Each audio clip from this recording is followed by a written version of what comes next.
O'zimizga mos yo'l bilan ketyapmiz. Mana shu yo'ldan qaytmasligimiz kerak demoqchiman. Nima deganda mana shu tortishuvlarni hammasini agar bir e'tibor berib, qandaydir buni ma'nosiga kirmoqchi bo'lsangiz agar, yana bir bor aytaman. Bizlar avvalambor o'zimizni g'amimizni o'zimiz yeyishimiz kerak. O'zimizning kuchimizga ishonishimiz kerak. Ulug' xalqimizga, keng bag'rli xalqimizga. Qurbi katta, qudrati kattada xalqimizga va yurtimizga aytaylik suyanib, tayanib o'zimizni kelajagimizni ko'rishimiz kerak. Qolgani ko'mak bo'ladi.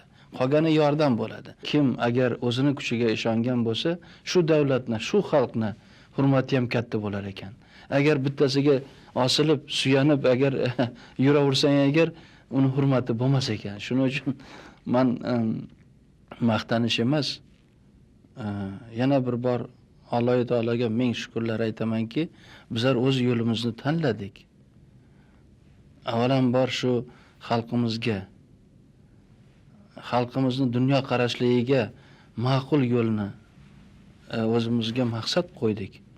Men o'ylaymanki, eng to'g'ri qilgan ishimiz shu bo'ldi. Endi faqat bitta narsa kerak. Inoq bo'lishimiz kerak.